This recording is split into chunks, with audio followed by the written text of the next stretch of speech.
오늘부터는 아태쟁패, 지금 예상은 한 6강의 정도 예상을 하고 있습니다. 오늘 3강의를 하고 나머지는 다음에 하려고 합니다. 일본 아베 정권이 한국의 반도체 관련 소재를 3가지 수출 규제를 했죠. 이게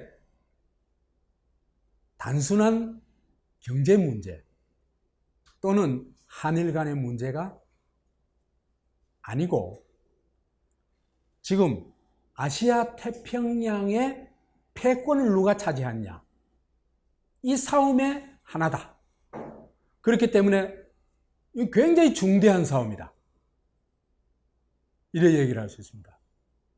그래서 제가 이 방학을 할까 종강을 할까 하다가 그래도 이거는 좀 얘기를 하는 게 좋겠다 싶어 가지고 제가 좀 열심히 공부를 했습니다.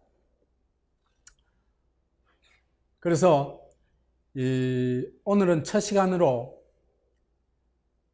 사실은 말이죠, 아시아 태평양에 있어서 1965년 체제라는 게 굉장히 중요합니다.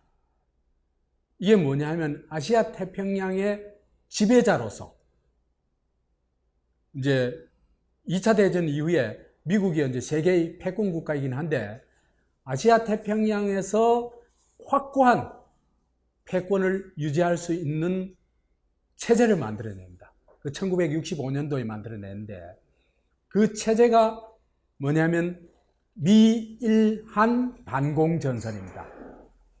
그러니까 미국이 주도하고 일본은 협력하고 한국은 따라가는 이 시스템입니다. 그래서 이 미일한 반공전선이 구축되는데 그 구축되는 핵심적 일이 뭐냐 하면은 한일협정입니다. 그러니까 기존에 미일 동맹은 있었죠, 그죠? 그 다음에 미국 한미 동맹이라 그러는데 한미 동맹이 아니고 한국은 미국의 뭐였다? 미군 기지였죠, 그죠? 그래서 코메리카였죠. 그러니까 미일 동맹하고 코메리카하고 이걸 결합을 시켜야, 그렇죠, 그죠? 미국이 완벽하게 아시아 태평양을 지배할 수가 있는 겁니다. 그래서 그걸 결합하는 방식이 뭐냐 하면은 한일협정을 맺도록 미국이 만들어내는 겁니다. 누구를 시켜서 만들까요? 박정희를 시켜서 만듭니다. 왜 박정희를 시켰는지는 차차 우리가 얘기를 하게 되겠습니다. 그래서 이 1965년 체제가 근래까지 유지되다가 이 체제가 지금 무너지고 있는 겁니다. 와해되고 있는 겁니다. 굉장히 흔들리고 있어요. 그리고 아시아 태평양에 새로운 강자가 또 나타났죠. 누가 나타났습니까? 중국이 나타났죠. 그렇죠? 근데 중국이 나타나가지고 미중 무역전쟁이 일어났죠. 근데 무역전쟁에서 트럼프가 중국을 금방 완전히 압살할 듯이 덤볐죠. 그런데 느닷없이 미중 패권전쟁을, 무역전쟁을 중단하고 뭘 했습니까? 판문점으로 달려가가지고 누구를 만났습니까? 김정은을 만났죠. 그렇죠? 그러니까 이제는 패권전쟁이라 하더라도, 그죠? 미국과 중국 두 나라 싸움이 아닙니다. 그러니까 이 패권전쟁에서 조선이, 북한 말이죠, 얼마나 결정적인 역할을 했는지를 우리가 알 수 있는 겁니다.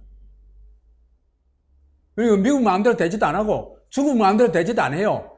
그렇기 때문에 앞으로, 그죠, 경우에 따라서는 한반도의 우리 민족이 굉장히 중대한 구실을 할 수도 있는 겁니다.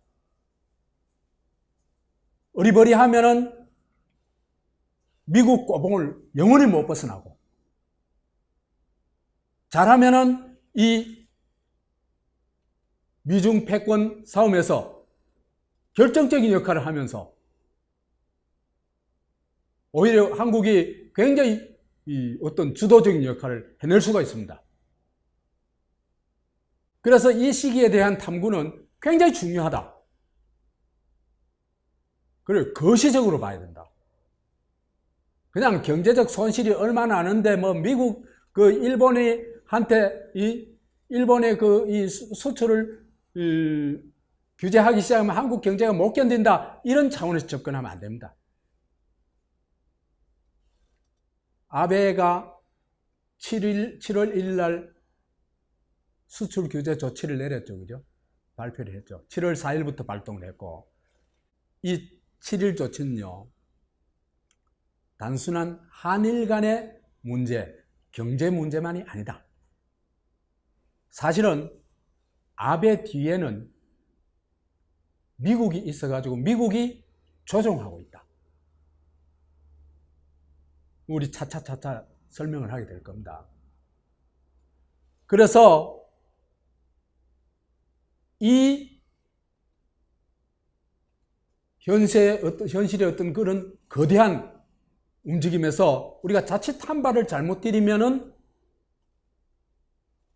나라와 민족이 꼬르박을 수도 있다. 또 잘하면은 굉장히 중요한 역할을 할 수도 있다. 근데 지금 남한에서 일어난 일을 보면요,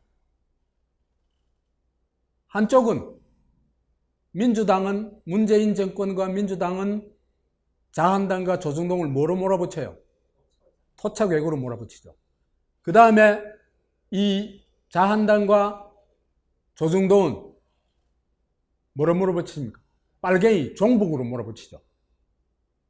지금 오히려 있잖아요. 이 시국에서 내전이 일어나고 있는 겁니다. 이 제일 바보짓입니다. 이래 가면요, 망해요. 대한민국 죽어요. 지금은요, 미국을 선두로 하고 중국을 선두로 하는, 그러니까 1대1 싸움이 아닙니다. 미국 편 대 중국 편의 아시아 태평양 패권 싸움인데, 이 패권의 싸움의 결과가 세계 패권을 결정하겠죠. 그렇죠?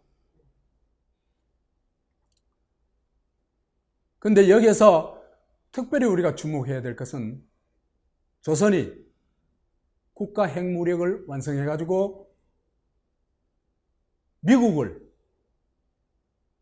협상장으로 끌어내가지고 사실상 지금 조선의 핵보유를 인정하는 방향으로 가고 있다. 그래서 이런 거는 그죠? 지금 새로운 세계 질서가 형성되고 있는 겁니다. 어디로 갈지 몰라요. 우리가 어떤 역할을 하느냐에 따라 가지고 그 세계 질서는 완전히 다를 수도 있습니다. 한국은 그냥 약소국가 아닙니다.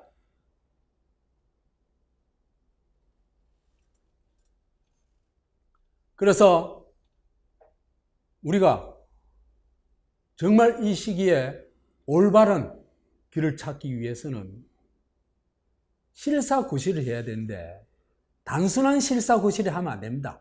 단순한 실사구시, 예를 들면 어떤 실사구시입니까? 일본이 수출 규제를 할 때 한국이 얼마나 타격을 입냐, 한국이 경제 여기에서 이기느냐 지느냐, 이것 가지고는 안 됩니다. 역사적 흐름을 봐야 됩니다. 그래서 이 역사적 실사구실을 해야 되겠다. 그 다음에 세계는 지금 신민족주의 시대로 가고 있습니다. 그래서 우리가 이 시기에 민족적 협력을 어떻게 하고 민족적 과제를 어떻게 해결해야 되냐, 이거 하나. 그 다음에 또 하나는 우리가 70년 이상 엄청난 희생을 치러가면서 이루어낸 민주주의, 이걸 또 어떻게 지켜내느냐는 차원에서, 다시 말해서 민주 전략을 제대로 세워가지고 민족 협력을 만들어내고 민족 평화 공존과 협력 체제, 교류 체제를 만들어내고 그러면서도 민주주의를 유지하고 발전시키는 그런 전략을 찾아내야 된다. 되게 중대하죠. 얘기 나눠보니까 너무 어마어마한 얘기 같습니다. 그렇지만요, 이런 거대한 전략이 없으면요, 우리 또 한 말에 휩쓸려가지고 나라 잃어버렸잖아요. 그죠? 그 꼬라지 납니다. 그래서 이건 국가에서 해야 될 일이죠. 이런 일은. 그렇죠. 그죠? 그렇지만 저는 문제 제기 차원에서나마 이 얘기를 해야 되겠다. 이 사진 어마어마한 인파죠. 이게 무슨 일이냐 하면요,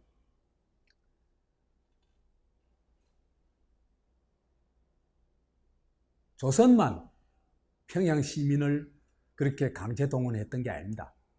한국도 똑같이 했었어요. 누구한테? 미국한테. 미국 대통령 왔을 때 있잖아요. 그죠? 서울시 60%를 동원했대요. 그 아이젠하워 왔을 때 국무총리 부부, 국회의장, 대법원장 이 사람들이 다 나와가지고 김포와 같이 다 나갔어요. 완전히 국가 총출동한 거예요. 그리고 서울을 완전히 덮어버렸어요. 인파로. 그래가지고 뭐 아이젠하워는 너무너무 감동을 해요. 미국에서도 이런 대우를 받아본 적이 없거든. 세계 어디에서도, 어느 나라에서도 이런 대우를 받아본 적이 없거든요. 그게 우리 코메리카였어요. 막 예수 왕림한 것처럼 가가지고 할렐루야 한 겁니다. 1966년에 린던 B 존슨 대통령이 왔을 때는 박정희가요, 김포공항에 직접 나갔을 뿐만 아니라 동원 계획을 세웠는데 275만 동원 계획을 세웠어요. 그때 서울시 인구가 350만이었대요. 그럼 뭡니까? 초등학생까지 다 동원한 거예요. 애들 빼놓고는 미취학 아이들 빼놓고 다 동원하려고 했던 거예요. 그래가지고 얼마나 실제로 동원한 게 얼마냐? 200만이 좀 넘는다 그래요. 포드가 왔을 때도 74년에 180만을 동원했다 그래요. 79년도에 지미 카터가 왔을 때도 어마어마한 이제 환영을 해 나누니까 그 박정희가 그죠? 박정희가 자수적 외교를 해요. 아닙니다. 미국 꼬봉, 일본 꼬봉 나라를 만든 게 박정희입니다. 한국을 자주 독립국가가 아니라 미국의 확실한 꼬봉, 일본의 꼬봉으로 만든 때 앞장선 사람이 박정희입니다. 그래서 영원한 미일 꼬봉이 되어버린 겁니다. 아직까지도. 카터가 이런 말을 해요. 해외에서 이런 열광적인 환영을 받은 것은 처음이었다고. 당연하겠죠, 그죠? 어느 나라가 익하겠어요. 한국이 왜 이렇게 미국을 구세주 섬기듯이 했을까? 극과 극 미국의 일본과 한국 만들기. 미국이요, 2차 대전을 승리하고 나서 일본도 점령하고 남한도 점령했죠. 그렇죠? 두 군데 다 군정을 합니다. 군정을 하는데 군정을 해가지고 이제 저 입맛에 맞는 나라를 만들겠죠. 그렇죠. 일본에도 만들고 한국에도 만듭니다. 그런데 그 두 나라가 아주 극과 극의 나라예요. 일본에 만든 나라와 한국에 만든 나라가 극과 극이에요. 어떻게 극과 극이냐 하면요. 그러니까 적어 필요에 따라서 적업에 맞는 나라를 한국이 만든 거죠. 그죠? 일본은 뭐로 만드냐 하면요. 저거하고 비슷한, 아니, 저거보다도 더 나은 일본에 만든, 미국이 일본에 만들어준 자유민주주의는요. 미국의 자유민주주의보다도 더 발전된 거예요. 미국이 공산당이 있어요. 있어도 무력해요. 아무것도 안 해요. 없어요. 미국에 사회당이 있어요. 없어요. 미국은 전부 다 우파 정당이에요. 그죠? 민주당도 그렇고 공화당도 그렇고 둘 다 우파 정당이에요. 그 우파 양당제예요. 이건 좌파가 없어요. 미국은. 그러니까 미국은 자유민주주의 국가라고 하지만은 거의 반공주의 국가에 가까워요. 그런데 일본에 세운 자유민주주의는요. 좌우 공존 민주주의예요. 놀랍죠? 그래가지고요. 소위 이제 군정이 끝나면서 1955년 체제가 수립이 되는데 이 체제가요. 한마디로 말하자면 우파 정당인 자민당과 좌파 정당인 사회당이 1당, 2당을 차지하는 양당 체제입니다. 유럽하고 비슷해요. 유럽도 거의 그렇죠. 그죠? 양당 체제죠. 양당 체제는 다당도 있지만은 여하튼 좌우 공존이죠. 그래서요. 일본의 좌파 정당은요. 사회당은 1947년에 미 군정 하에서 그죠? 중의원 선거를 치는데 거기서 1당이 돼요. 1당. 자민당한테 이겨요. 그래서 90년대 중반까지 여튼 위력을 떨치다가 90년대 중반 이후에 96년도에 없어져요. 일본이 이제 양당 체제가 무너지면서 없어져요. 그 다음에 공산당은요. 보세요. 1922년에 창당을 했는데 일본 제국에서는 인정이 안 돼서요. 불법 정당이에요. 그런데 미 군정이 들어와서 합법화 됐어요. 미국들이 일본에 대해서 얼마나 관용적 태도를 가졌는지 알 수 있죠. 그죠? 지금 나라는 공산당도 없는데. 그래가지고 아직도 그죠? 일본에서 제4당이에요. 참의원 14석, 중의원 12석이에요. 아직도. 그리고 요즘 당세가 제법 괜찮다고 그래요. 이렇게 정치민주화, 좌우공존 민주주의를 한 뿐만 아니라 경제민주화도 해줘요. 그래가지고 지주를 없애버리죠. 그걸 토지개혁합니다. 그 다음에 자본가 독재체제를 무너뜨리죠. 그래가지고 노동자의 권리를 보장해요. 노동3권 보장합니다. 그 다음에 독점경제체제, 재벌을 해체해버립니다.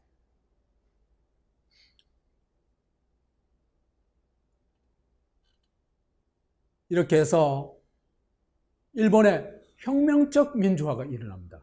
사실은 그 혁명을 일본 애들이 한 게 아니죠. 누가 해서요? 미 군정이 해준 겁니다. 그러니까 일본은요, 미국에 대해서 은인이라 할만해요. 그래서 자유민주주의 국가가 되는데, 그래서 여기서 한 일이 핵심이 뭐냐면 군국주의 일본 제국 독점 독재 체제죠. 그죠? 이걸 해체해버리고 자유민주주의 국가로 만들어가지고 뭘 한다? 미일 동맹, 굳건한 동맹 체제를 구축한다는 겁니다. 그러니까 미국은 자기하고 동등하지는 않았지만은 그래도 파트너로 인정해 준 거죠. 그죠? 미일 동맹의 파트너로 인정해 준 겁니다. 이거면요, 패전국에 대해서 어마어마한 혜택을 베푼 겁니다. 다만 천황제를 유지시켜줘가지고 이게 우익이 준동하는 그런 걸 길을 열어놨어요. 일본 사람들은요, 집단주의, 전체주의의 이 문화를 거의 극복 못하는 종족들이에요. 지금도 마찬가지예요.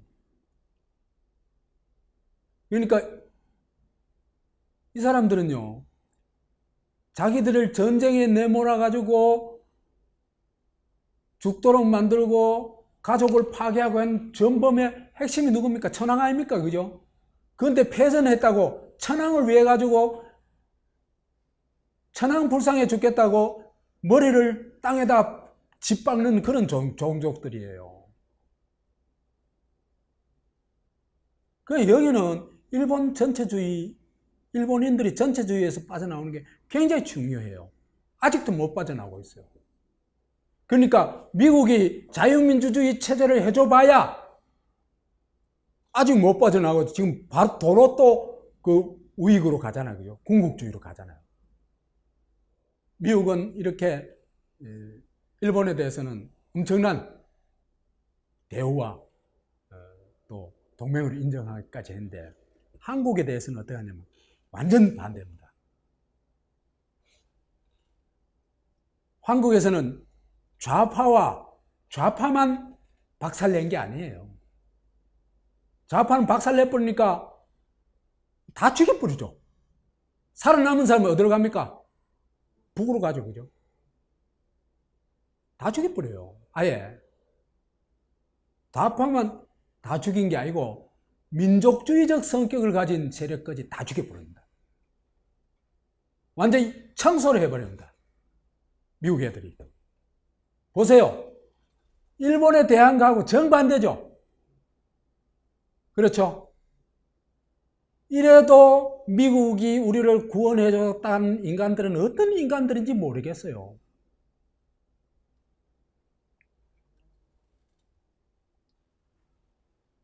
그래서 관제 빨갱이를 만들죠. 그렇죠? 관제 빨갱이 뭐냐 하면요, 죽여놔놓고 빨갱이로 낙인 찍어보는 겁니다. 뭐 길이 없잖아. 그래가지고 일본에는 자유민주주의 체제를 구축해준 반면에 한국에는 뭐? 반공체제를 구축해줍니다. 반공 독재 체제죠.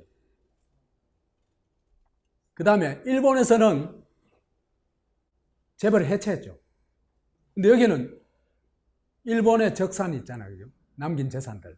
그거를 몇 개 기업에 불화해줘가지고 재벌이 나오도록 만들어줘요.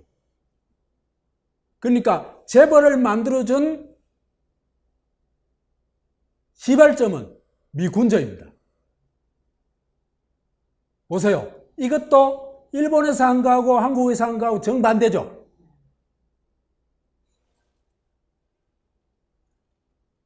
그 다음엔요, 한국이 무슨 죄가 있다고 이렇게 저끼리 저 입맛대로 분할 점령떡 해가지고는 한국인의 열망인 민주공화국의 꿈을 완전히 깔아뭉개버리고 좌파와 민족주의 세력을 완전히 소탕해버리고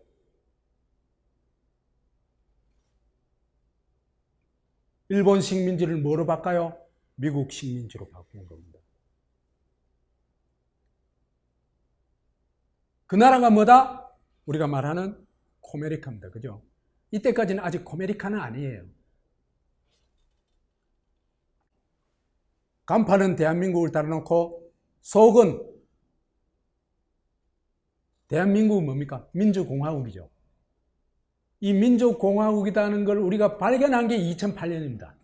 그 이전에는 우리는 민주공화국인지도 몰랐어요.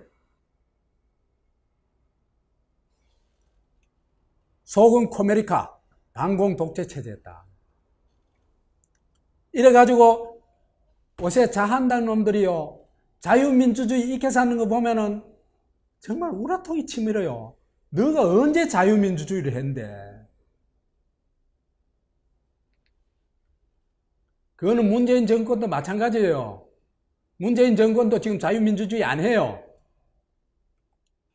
그래서 이제 미국이 그죠? 일본을 자유민주주의 국가로 만들어가지고 미일 동맹을 맺었죠. 파트너로 인정했죠. 그죠? 그 다음에 한국에 대해서는 뭐로? 코메리카로 만들었죠. 저거 미군 기지로 만든 겁니다. 그 미군 기지의 정치 체제는 반공 독재 체제죠. 미일 동맹이요.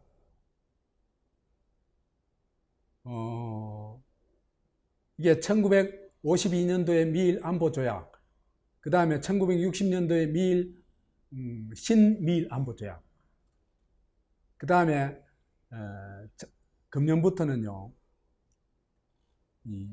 인도 태평양 전략의 핵심 파트너가 일본입니다. 미국의 핵심 파트너가. 이건 나중에 또 얘기를 할게요. 그러니까 중국의 세계 전략인 1대1로 아시죠? 그죠? 이 1대1로의 미국의 대응 전략이 이것인데 누가 협동으로 전략한다? 대응한다? 미국과 일본이 1대1로에. 근데 여기서 한국은 배제시켜놨어요. 해제해놨어요. 왜 배제했을까? 한국은 끼워줄 필요가 없어요. 왜? 한국은요, 국가로 사실 인정 못 받은 겁니다. 한미동맹 아니에요. 그냥 한국은 미군 기지예요. 한미동맹이란 망상에서 빠져나와야 돼요. 우리 한미동맹 맺은 적이 없어요. 그냥 한국이 미군 기지일 뿐이지. 그래서 미일 동맹이 있고, 그 다음에 미일 동맹이 있는 반면에 한국은 이 코메리카가 됐다 그랬죠. 그죠? 남한은. 코메리카 돼가지고, 코메리카 탄생을 하면서 이 있잖아. 그죠? 한반도에 대한 주도권 쟁탈전이 벌어져요. 근데 북은요, 일찍부터 소련과 중국의 그 종속에서부터 일찍부터 많이 빠르게 빠져나옵니다. 그래가지고 한반도에 대한 주도권 싸움을 벌여요. 누가 벌릴까? 남북이 벌릴까? 아닙니다. 남쪽은 뭐라고요? 그냥 미군 기지예요. 남북 간에 그 경쟁을 한다. 그건 말이 안 되는 얘기예요. 주도권 싸움은 누구 할까? 그러니까 조선하고 미국하고 주도권 싸움을 하는 겁니다. 이 주도권 싸움이 어떻게 되세요? 충돌한 게 조미전쟁입니다. 그렇기 때문에 이거 한국전쟁 아닙니다. 코리아워 아닙니다. 미국 애들은 저가 벌인 전쟁을 전신만신, 저거 이름은 속 빼뿌리고 이름 붙이죠. 걸프 전쟁, 베트남 전쟁, 그죠? 아프가니스탄 전쟁. 그 전부 미국 침공 전쟁 아닙니까? 그렇죠? 그런데 그걸 전쟁이 일어난 이름을, 지역의 이름을 따가지고 저가 침략한 사실을 싹 숨기고 전쟁 이름을 붙이죠. 그렇죠? 그래가지고 이 조미 전쟁이 일어나는 겁니다. 왜? 한반도를 서로 주도하기 위해서. 그래서 조선에서 먼저 뭘 일으킵니까? 미국놈 너가 왜 지배하고 있어? 너가 나가. 그러면서 이제 통일전쟁을 일으킵니다. 이게 통일전쟁이 아니라고 얘기하는 사람들은요, 너무 골 때리는 사람이에요. 통일 안 할 것 같으면 말라고 전쟁을 일으켜요. 이게 침략전쟁이냐 아니냐? 아니, 전쟁은 침략전쟁이에요. 모든 전쟁은. 그 목적이 뭐냐 하는 게 중요하죠. 이 통일전쟁 맞아요. 100%. 통일 안 할 것 같으면 말라고 전쟁했겠어요. 그러니까 미국이 바로 참전을 하죠. 그죠?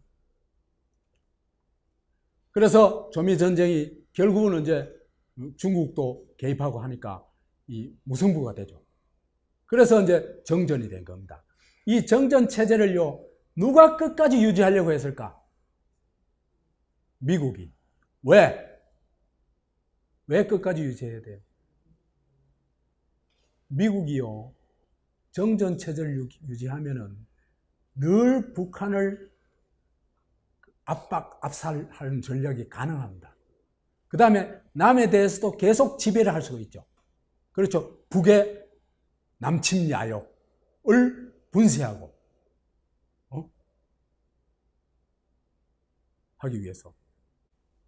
그러니까 종전을 하지를 안 하는 겁니다. 전쟁 상태를 계속 유지하는 겁니다, 미국이. 그래야 한반도에 계속 개입할 수가 있죠. 그 다음에 남한의 저 기지를 계속 유지할 수가 있죠. 그렇죠? 그 미국의 세계 전략에서 굉장히 중요한 겁니다, 이거는. 왜? 중국, 소련이 가깝거든. 그렇잖아요, 그죠? 러시아. 근데 이게 깨지기 시작해요. 언제부터? 조선의 핵무력 완성에서부터. 재작년 11월 29일 날 핵무력 완성하면서 내 책상 위에 핵단추가 있다고 자랑을 했죠, 김정은이가. 네? 그러니까 이제는 종전 평화로 안 갈 수가 없어요. 그럼 정전 상태, 그럼 전쟁 중이니까 우리 미사일 한번 쏴볼까 말이야. 미국이 못 견뎌요.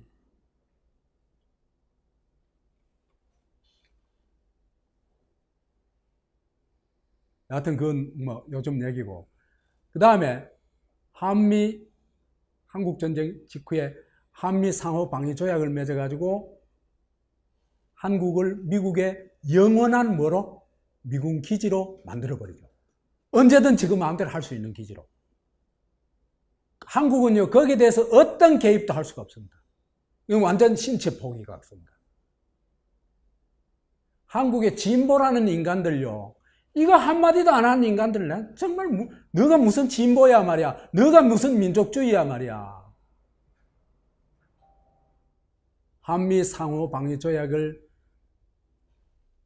되면서 남한이 미국의 반공기지, 미군기지로 확정되면서 이제 한국은 완전히 코메리카가 되어버립니다. 독립국가 아닙니다.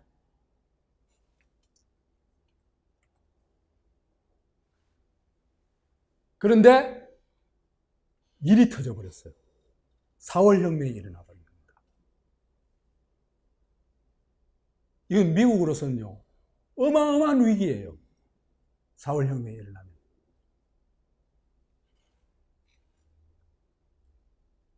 (4월) 혁명은요, 사실은 우리가 탐구를 많이 해야 될 주제예요. 제3세계 최초의 민중혁명이다. 민중의 힘으로 정권을 무너뜨린 겁니다. 굉장한 겁니다, 이건. 그래서 이건 그죠? 세계 3대 혁명에 들어간다고 얘기할 수 있어요. 프랑스 혁명, 그 다음에 러시아의 10월 혁명, 그 다음에 한국의 4월 혁명. 4월 혁명이 이 두 혁명에 결코 뒤지지 않는 어마어마한 의미가 있는 혁명입니다.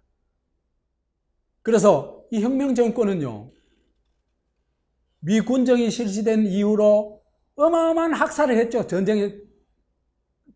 군정에서부터 전쟁 과정을 거치면서, 그죠? 100만이 넘는 학살을 했단 말이에요. 반드시 이거 청산해야 되죠.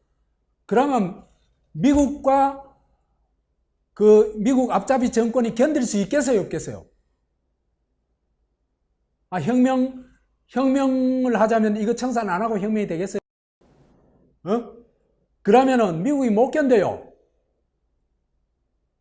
미국은 구세주에서, 그죠? 뭐가 됐냐면 악의 원흉이 돼요. 미국 완전히 뭐 4월 혁명은 미국한테는 엄청난 그 충격이고 위기죠. 그 다음에 민주혁명을 하고 수행하고 그 다음에 당연히 통일론으로 나가겠죠. 왜 우리가 남의 힘에 의해서 분단이 돼? 그래가지고 그 한국 4월 혁명이 터지자마자 이 땅이 네 땅인데 오도 가도 못하냐? 가자 북으로 오라 남으로. 이게 그 당시의 구호였어요. 그러니까 미국은 남북 분단 정책에 심각한 지금 위기가 찾아온 겁니다. 근데요, 당시에 미국도요, 미국 민주주의라는 게 이때만 해도요, 수준이 그리 안 높아요. 우리보다 좀 1960년대 우리보다 좀 나았지만요, 크게 높지도 않아요. 왜냐면 이때도 그죠? 흑백 그 인종차별이 극성을 부리던 때예요. 그게 무슨 민주주의예요.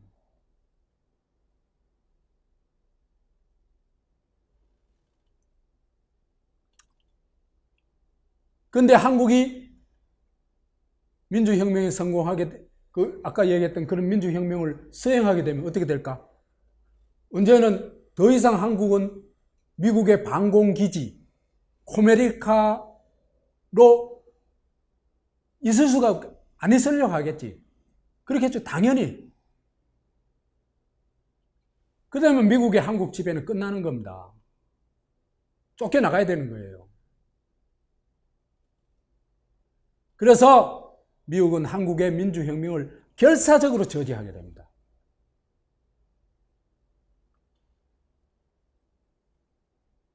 그래서 근데 이 민주당 정권이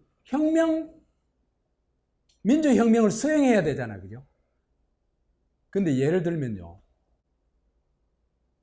민주당이 압도적인 다수를 차지하고 있는 국회에서, 그죠? 그 학살 피해자들 있잖아요. 빨갱이로 몰려가지고 학살 피해자는 100만 명이 넘는 피해자들. 그 피해자들이 진상조사를 요구했는데, 그죠? 철저히 외면합니다. 민주당. 지금 민주당 하는 꼬라지하고 똑같아요.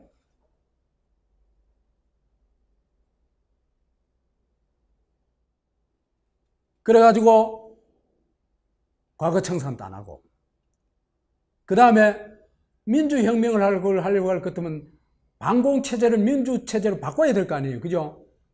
반공법부터 없애야 돼요. 거꾸로 가요.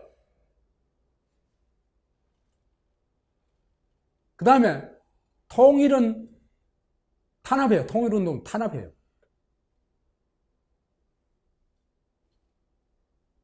그래서 민주당 정권이, 그죠? 미국의 요구, 미국은 어떻게든지 혁명을 저지하려고 하겠죠.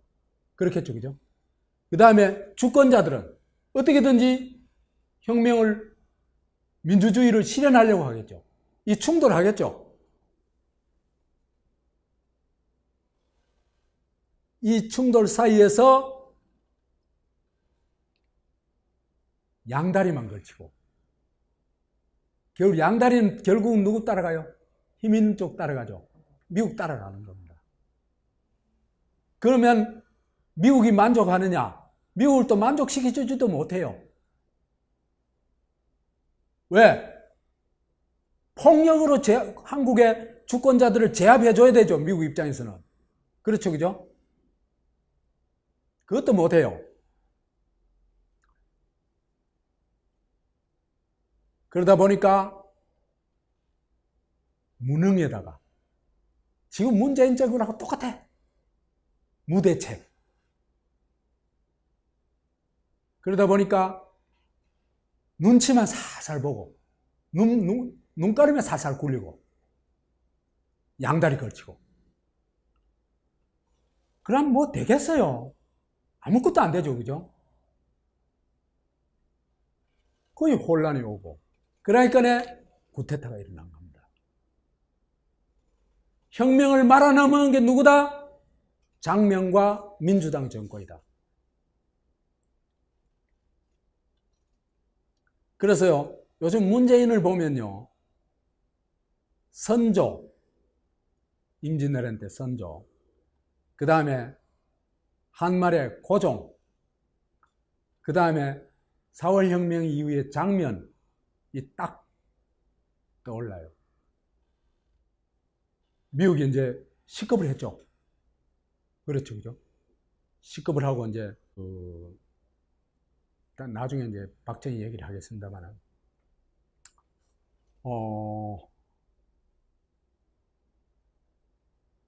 이제는 이 미일 관계, 한미 관계 요거를 묶어야 될 필요성이 생겼어요. 그래야 완벽하게 반공전선이 구축이 돼요. 이때 미국의 기본 전략, 세계 전략은 반공전선이니까, 공산주의가 침투하는 걸 막아야 되니까 한일협정을 통해 가지고 미일한 반공전선을 구축하려고 합니다. 이게 미국의 전략입니다. 1965년도에 나온 전략입니다. 그러기 위해서는요, 미국이요, 박정희 쿠데타를 지원할 뿐만 아니라 박정희를 정말 세계의 유례가 미국이 한 거로는 세계의 유례가 없을 정도로 박정희를 환대합니다.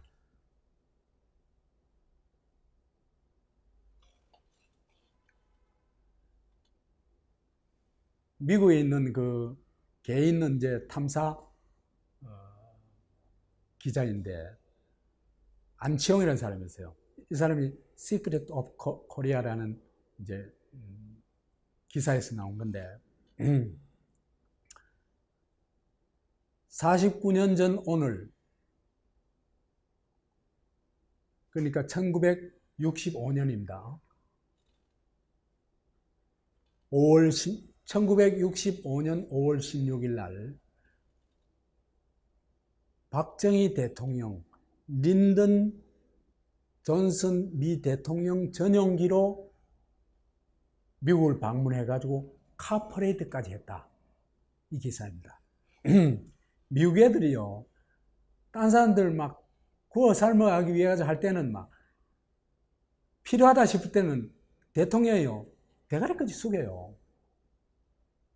저기 이익 확보하기 위해서는. 보세요. 박정희를 부르는데요, 박정희를 부르는 게 아니라 모시지. 미국이 모시는데 참, 얘들 머리 돌아가는 거 보면요, 기발해요. 박정희가 워싱턴으로 출발한 날은 5.16 혁명 4주년인 65년 5월 16일이다. 딱 5월 16일 날 맞춰가지고 그 미국 방문을 하도록 딱 스케줄 짜요. 그 다음에 국무부 의전부국장 브라운 당시 주한 미국 대사에게 보낸 전문을 통해 존슨 대통령 전용기의 한국 도착 일정과 그 다음에 전용기 편으로 한국에 가서 박 대통령 미국까지 수행할 요원 명단까지 다 해요. 저가 모셔가고, 저가 미국 대통령 그 직속의 어떤 기관들을 있잖아요, 총동원해가지고 박정희를 모시러 가지고 카퍼레이드까지 하는 겁니다. 대대적인 환영을 하고. 그래, 정신병 나가겠죠. 근데요, 도착하는 시간도 같은 5월 16일로 해줘요. 시차가 있으니까. 그러니까 완전히 박정희의 날을 선포해 준 거예요, 미국이. 왜 이랬겠어요?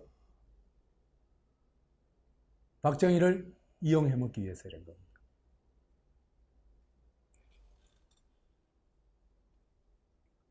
그래서 미국이 존슨이 정의한테 두 가지 임무를 줍니다. 거의 그때 당시로서는 미션 임파서블이에요. 왜 그러냐면 한국은 민족주의가 일제를 거친 나라잖아요. 그죠? 그 다음에 미국의 이 지배를 거친 나라잖아요. 그러니까 민족주의의 이 민족주의가 표면에는 잘 안 보여요. 그렇지만 그 밑바닥에는 강렬하게 흐르는 거예요. 그렇기 때문에요. 박정희 같은 인간이 아니면요, 절대로 불가능한 미션 두 가지를 줍니다. 이게 어디 나오냐면 프레이저 보걸서라고 아시죠? 그죠? 거기에 나오는 겁니다. 번역본 물론 270쪽은 번역본 쪽서입니다.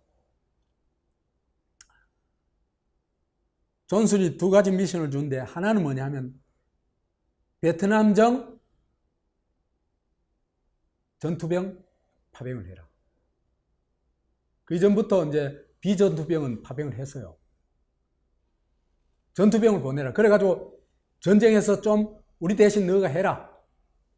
이 얘기예요. 두 번째로 한일 관계를 풀어라. 한일 수교를 해라. 이 두 가지 미션입니다. 그래서 임무를 완성하면 1억 5천만 불 차관 줄게. 그 일본한테도 돈 받으니까 안 줘나? 일본한테 나중에 얼마 받았어요? 3억 받았죠. 그죠? 공짜로 받은 건 3억입니다. 차관 그거는 뭐예요? 유상 차관하는 건 그건 빌려준 돈 그거는 치면 안 돼요. 무상으로 받은 것만 쳐야 되지. 근데요, 박정희는 단 3개월 만에 이 임무를 완수합니다. 대단한 박정희예요.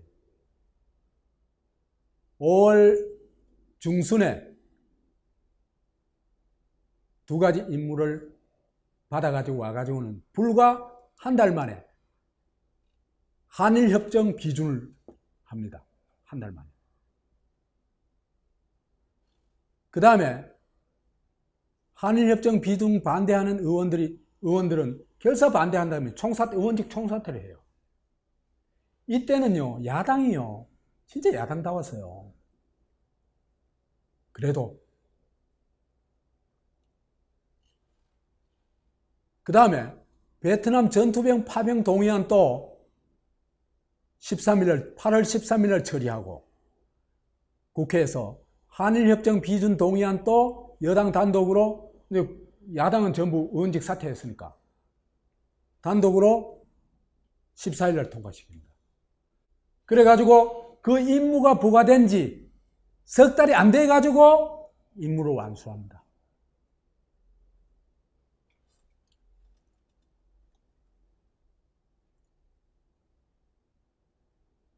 이렇게 됨으로써, 그죠? 한일협정이 맺어진 건 뭐냐면 한국 경제가 철저히 일본 경제에 종속됩니다. 그 다음에 베트남 파병으로 인해서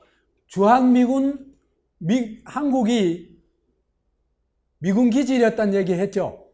미군 기지, 그죠? 일뿐만 아니라 한국군은 뭐다? 미군의 용병이 된 겁니다. 미국이 돈 대주고 가서 싸우다가 죽고 완전 피파한 거예요. 그래서 이 베트남 파병이 32만여 명이 참전해가지고 파병이 돼가지고 5천여 명이 죽고 1만 1천여 명이 부상을 입고 고엽제 피해자는 얼마나 되는지 모르고 그것도 민간인 학살한 거, 한국군이 가가지고 민간인 학살한 게 한 9천여 명 되고, 그 다음에 또 이 전투수당 있잖아요. 그죠? 전투수당을 또 떼먹었어요. 박정희가. 온갖 악질 짓은 다 한 겁니다. 그래서 이제 미국이 차관 약속을 이행을 합니다. 이렇게 미국이 인정하고 박정희 정권을, 쿠데타 정권을 적극 지원하니까 쿠데타가 성공하고 정권은 안정되게 됩니다. 그래서 이제 미국 돈, 미국이요 돈 어마어마하게 대줍니다. 군 예산에 그죠 한 3분의 1을 대줘요. 그 한국 용병 맞아요.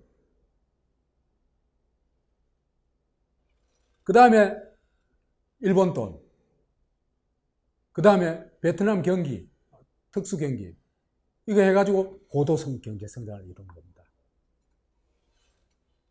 그래서 박정희를 이용한 미일한, 미국, 일본, 한국.